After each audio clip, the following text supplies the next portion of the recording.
All Indiana Politics is your premier source for Indiana politics, focusing on issues that matter to you. I still want us to be the best in the Midwest. We can't afford another lockdown. Give the citizens of this country the relief they need. Education in the state of Indiana remains priority number one. In-depth, nonpartisan coverage. We don't know exactly where the economy will be in January. People are worried with good reason. Exclusive interviews with Indiana's political leaders. We have the resources here in the state of Indiana to care for those who are in need. Expert analysis on critical legislation. We need to reform those laws. This recovery is going to take some time. We've got to anticipate that there'll be a budget shortfall. From Wish TV, this is All Indiana Politics Podcast on the All Indiana Podcast Network. Good morning and welcome to All Indiana Politics. I'm Garrett Bergquist in for Phil Sanchez. It's halftime in the Indiana General Assembly. So far, this session is focused on property taxes, Medicaid, and how to spend your tax dollars for the next 2 years. Governor Mike Braun is now threatening to veto the very bill that contains his property tax plan. That's because the Senate significantly scaled it back. When I asked him about it in a news conference, he said he's not above calling a special session either. The Senate's version expands deductions for low-income seniors and adds a tax credit for low-income first-time home buyers. It does not include an option for all homeowners to reset their tax rates to 2021 levels. The plan is now in the House. Legislative leaders in both chambers say they doubt they'll need a special session. Here's what some of them had to say about the plan itself. On Senate Bill 1, if the House ends up coming back with something a little closer to the governor's original proposal, is the Senate willing to consider that, or are you, at this point, are you still pretty firm on what you came up with? Look, we don't work in a vacuum here. Of course, we'll consider whatever they come up with. We understand the governor has a strong opinion on this. We're going to continue to work with the governor and his team. The House is going to have a strong opinion on it and try and come up with a policy that they think is best. Inevitably, I'm sure it will be slightly different in some way from ours, and that's what conference committee is about. So we'll hash out those differences at that time. But we're not telling you that we're immovable from the draft that we just passed. On Senate Bill 1, where is your caucus right now on where the bill is currently versus where the governor wanted it, and what would you rather see in it? Well, and with all due respect, we're just doing House bills, so I haven't really had a chance to talk to the caucus yet. We haven't all weighed in on Senate Bill 1, but I've said from the get-go that I think that we can come to a place where you are giving some property tax relief without doing total damage to local governments and schools, and that's what we'll strive to do in the second half. And more action in the Senate. Members of that chamber approved a measure that could kick more than 250,000 people off of the Healthy Indiana plan. It's a response to rapid growth in the Medicaid rolls. The measure caps enrollment in the Healthy Indiana plan at 500,000.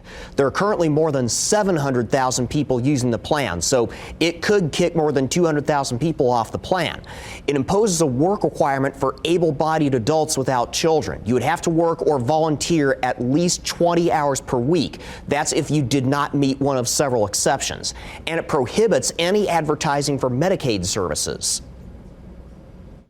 Medicaid's grown by $5 billion over the last 4 years. The rate of growth is higher than our entire revenue, our rate of revenue increase. So we're spending more on Medicaid alone than the percentage of our total revenue. My question is, where's the data that shows that 300,000 people do not need Medicaid services? Wouldn't it be more assuring to all of us to have a report that showed the 300,000 people, maybe 100,000 of them might not need services, maybe 100 of them were not insured before and were not informed before, and they got insured after the expansion? Meanwhile, the House has signed off on a plan for spending your tax dollars over the next 2 years. The House's budget mainly follows Governor Mike Braun's requests. Schools get a 2% boost on average to their basic tuition support, and textbooks are now rolled into the basic funding package rather than a separate line item. It fully funds Medicaid, but does not provide any funding to pare down the wait list for Medicaid waivers. The income tax rate would decline slightly. I was asked a question. In one word, describe this budget. And I could have, of course, given an answer. I couldn't do it in one word, but I did use a word, and I still hold to that right now. It's called opportunity. It's an opportunity for parents to make the choice for the best place for their children to attend school.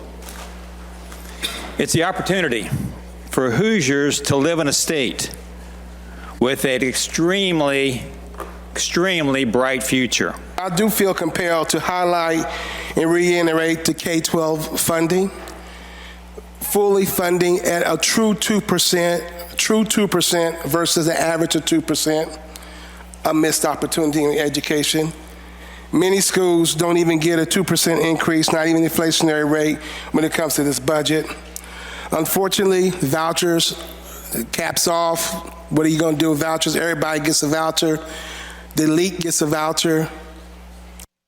Now, several high-profile bills did not advance. A bill to dissolve Indianapolis public schools died without ever getting a hearing. So did a bill to require county sheriffs to take part in the federal 287G jail immigration enforcement program. The author of bill to crack down on homeless camps did not call it for a vote in the House on Thursday, so it expired. And the Senate never voted on a bill to shorten the early voting period to 14 days. Keep in mind, though, lawmakers can bring back dead bills as amendments to other bills later in session. At the federal level, a bill to criminalize publishing deepfake porn has already cleared one half of Congress. I caught up with Senator Todd Young about the bill. The Take It Down Act covers imagery created by any computer-generated or technological means, such as artificial intelligence. It criminalizes publishing deepfake porn without a subject's consent, and it requires social media companies to have procedures in place to take down any reported violations. We'll rely on federal attorneys, U.S. attorneys that we have covering every bit of real estate across the country. This now gives them a jurisdictional hook to prosecute these sorts of crimes. Young is a co-sponsor on the act. It passed the Senate unanimously earlier this month. The Senate passed a similar bill last year, but it never got a hearing in the House. Tech industry advocates say the bill doesn't have enough penalties for false reporting. For the Take It Down Act, there's essentially no penalty at all for misusing the takedown requests. It's almost an open gate. It's the bill, in a sense, greenlights takedown abuse. So that's a very serious problem that would need to get resolved. Mullen says we already have laws against distributing non-consensual nude images, as well as extortion and harassment. He says the bill could turn into a censorship regime. Even if it was a conversation they're not a part of, they could demand that that conversation be stopped, censored, or taken down. And then the burden would be on the host of that conversation to deal with it. Young says social media companies have not done enough on their own to deal with the problem. You know, as any young lady or parent on the receiving end of these sorts of horrible acts will tell you, those laws clearly aren't working. We need some additional actions to make sure that when people are engaging in speech, there are certain types of speech they know that should be prohibited and not allowed in a civilized democracy like the United States. Coming up, the governor has signed an order that abortion reports be made public. Hear from one woman about why this puts her safety at risk. Welcome back. An Indy area mother is asking state leaders to rethink moves to make abortion records public. This after her unborn baby was given a fatal diagnosis. Our Kyla Russell speaks with her. Fell apart because this is not a decision that any of us wanted to make. This is not something that anybody wants to have happen to them. Just over 23 weeks ago, Hamilton County mom Amber Martin shakily moved her hand to reveal what so many families pray for. These 2 red lines, a positive pregnancy test. Baby Arlo would be Amber's 4th boy. Crazy because the day that we found out we were pregnant, we were actually scheduled to go to a fertility clinic, was that day. So I called him and I was like, I have a positive pregnancy test. But hope soon turned to hardship. You know, we came in here in this office for trivial things like just having the ultrasound. It would have been a normal 20-week ultrasound, and it's not trivial. Moments later, a crushing diagnosis. I knew that I wasn't going to be coming home. with this little boy. At 20 weeks, the baby had no brain activity and would not survive in utero, birth, or in life. Amber was given few choices. She could either wait to deliver the baby naturally, knowing he would suffocate during labor or almost immediately after, or she could have an early induced delivery, the technical definition of abortion, according to the World Health Organization. If she waited too long to decide, according to Indiana law, she would have to go out of state for help. Basically looked at me and said, we need to get you with medical providers that can help you right now. With her own life at risk and baby Arlo's, she made the hard choice. Amber said she was immediately inundated with over a dozen pages of paperwork asking for extensive information, including her address, medical history, occupation, race, and religion. All info to be included on what's called a terminated pregnancy report, filled out by OBGYNs. But the gist of it is that you're being questioned and then you're being warned that if you're picking this and you're picking these procedures, that at some point in time they can come back to you and you can be charged with a felony or potentially murdering your child. But this operation was deemed medically necessary for Amber. The doctors told her Arlo would not feel anything from the procedure. She says having it gave her the chance to honor her son's short life. This right here is an executive order signed by Governor Mike Braun in January, calling on the Department of Health to follow Attorney General Todd Rokita's request that terminated pregnancy reports become public record. Rokita says the reports aren't medical, and making them public allows him to make sure providers are following Indiana law. The public reports would be redacted to protect patient identities. Pregnancy reports were always for public health research and data. They were never meant to what our Attorney General Todd Rokita says, to be turned over to the public citizen, to police abortion providers. Leanne Holka, co-founder of the bipartisan political action committee called Our Choice, says there used to be thousands of reports made every year before abortion was banned in the state. Now there's only about 40 abortions allowed in the state every couple of months. These private medical records of patients, if you're turning them over now, it's just for witch hunt purposes. Amber believes it would be enough information to find her, but despite the risk, she's not afraid to say having an abortion saved her life and meant Arlo wouldn't suffer. But I remember coming back from that procedure and just wanting to hold him, not being able to. I reached out to the governor's office for comment, but got no response. Amber says she plans to advocate for better education on abortion and what might lead a woman to that choice. Reporting here in Indianapolis, I'm Kyla Russell for Wish TV, wishtv.com, or follow us on Facebook for updates. Coming up, Indiana's best political team on how the first half of session affects you. And welcome back to All Indiana Politics. With us now are two members of Indiana's best political team, Republican Mario Massillamany and Democrat Lara Beck. Thank you both for coming in. Lots to unpack from this first half of session. Mario, let's begin with you. Braun is pushing very, very hard for those property tax cuts. The Senate sent him a significantly scaled back plan. So far, is this a loss for Braun? I don't think it's a loss for Braun. Also, remember, now it's going to go to the House. So there's a good chance that there's going to be a lot more tweaking within the House. And so I don't think that it's a loss for Braun. They're stopping some of the huge increases in property taxes over the years. That's one of the plans or cuts and changes within the Senate program. So I think that it's still a win for Hoosiers, but I don't think that this plan is done. I don't think this bill is done. And I think there's still going to be some more tweaking within the House before we have a final version in front of the governor. And Lara, Braun has threatened to veto this bill and call a special session if needed. Would that accomplish anything? Well, I think anytime you have to do a special session after a long session, it is not a good look for you because it also is incredibly expensive for taxpayers as well. One of the main issues with this property tax and with his cuts that are going to happen to local government is this is essentially a shell game. I mean, you're going to take money away from taxpayers, right, for people who own property, but then somehow we all have to find a way to pay for local government services, and this isn't just something that impacts Democratic cities. A lot of times there are things that happen in the legislature that are directed toward Democrat-held cities.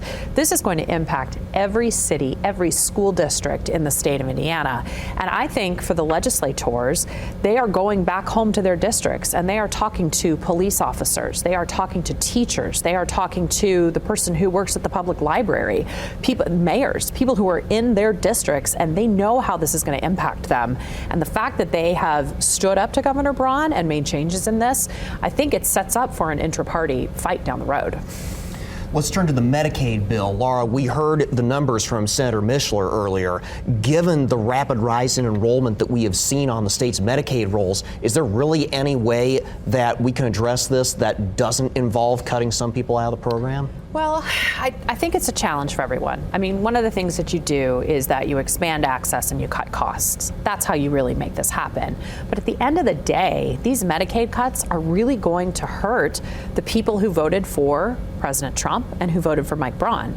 I mean, I brought my little cheat sheet here, but if you look at counties in Indiana where 25% of the people are on Medicaid, we're talking about Grant, Vigo, Scott, Crawford, Fayette. Those are counties that voted red last time.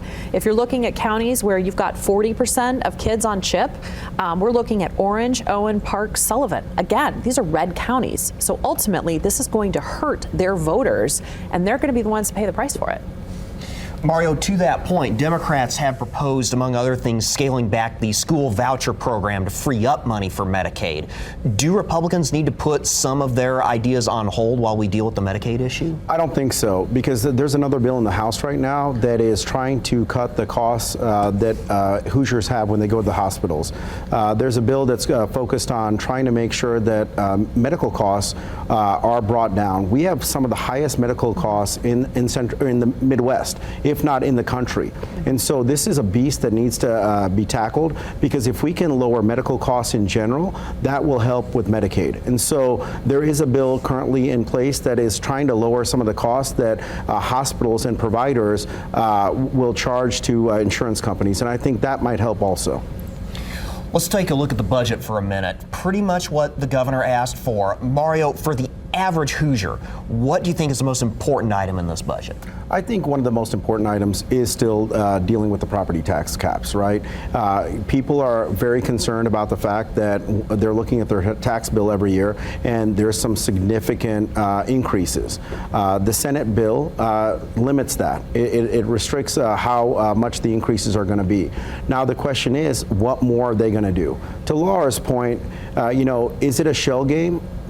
Somehow we're going to have to come up with these numbers for the schools, for the local government. And so, that needs to be taken into consideration. And the General Assembly does a good job of incremental change. And I think that people need to understand that, they're tackling property tax caps right now, but let's see what they get done this session. They can always make some changes next session.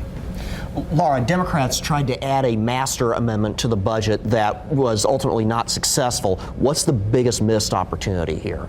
Well, I think one of the missed opportunities that we see every year is the lack of investment in early childhood education. We are probably one of the only states in the country that does not have universal pre-K. And I think as we look at test scores and as we look at education and as we look at how our kids are doing, especially in a post-COVID world, universal pre-K is one of the best ways to put kids on a path for success. And I just feel like every year this is just something we miss every single time. And I'd love for us to continue to keep the fight up for it. I've got about a minute left, so I want to wrap up by asking both of you, what is one bill that's been flying under the radar that's still moving that you think we need to pay attention to? Lara, you go first. I think looking at the education funding and charter schools and public schools and how those funds could potentially be shared and how that impact is, as well as the voucher funding, I think that's something that we should definitely be paying close attention to this session. Mario, what do you think? What's one thing that's been under the radar? Well, under the radar, it's been talked about a little bit, but making school board races partisan. I think that that's something that's going to be interesting. I think that's going to impact a lot of these school board races when somebody can declare that they're Republican or Democrat in Marion County. I think it's going to be impactful because, Democrats win a lot of these races. In other counties, such as Hamilton County and some of these other counties surrounding central Indiana, I think the fact that you're going to be able to label yourself as a Republican. We'll have to leave it there. Yeah. Thanks a lot. Plenty more to talk about, though. Thank you both. We will be right back. And thank you for joining us for All Indiana Politics. We'll be back here next Sunday morning at 9:30. And be sure to check out the All Indiana Politics podcast online at wishtv.com. Have a great rest of your weekend. From Wish TV, this is All Indiana Politics Podcast on the All Indiana Podcast Network. Watch All Indiana Politics live Sunday mornings at 9:30 on Wish TV and at wishtv.com. Subscribe to this podcast and listen weekly here on the All Indiana Podcast Network. And be sure to discover even more great podcasts at allindianapodcastnetwork.com.